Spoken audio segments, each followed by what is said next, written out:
आपकी नियति हो सकता है ज़रूर किसी का भला करने की हो, लेकिन ज्ञान यदि नहीं है तो संभावना है कि आप भला नहीं बल्कि बुरा ही करोगे। उदाहरण के लिए संसार के लगभग प्रत्येक माता पिता कहते हैं कि वे अपने बच्चों का भला चाहते हैं, किंतु अज्ञान के कारण वे भला नहीं कर पाते।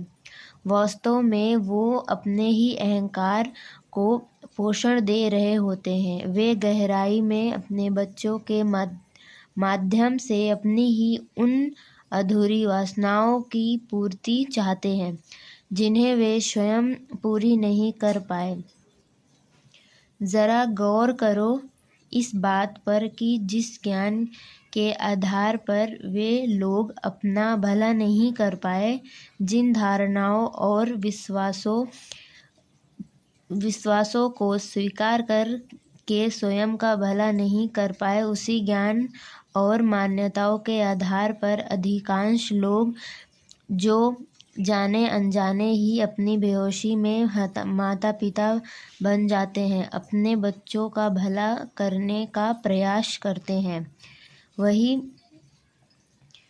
वही बच्चे जो अपने जीवन का सबसे अधिक और मूल्यवान समय अपने माता पिता लगाते हैं और दूर हो जाते हैं, क्योंकि बच्चों का भला करने के नाम पर वे उनके मालिक होने का प्रयास करते रहे, अपने अहंकार को पोषण देते रहे और उन्होंने बच्चों को ही समाज के अनुसार जीने के लिए संस्कृत कर दिया, उन्हें स्मृति कर दिया और अज्ञान के कारण वो जानते ही नहीं कि स्मिता ही हो जीव के दुखों का कारण है। अब यह नियति अगर सचमुच भला करने की हो तो क्या वह भला कर पाएंगे? नहीं।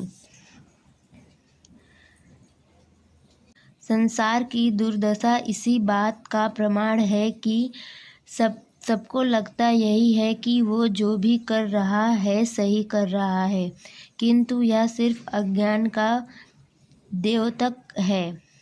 इसीलिए स्वयं को और संसार का भला करने के लिए नियत के साथ ज्ञान, आत्मज्ञान का होना भी आवश्यक है।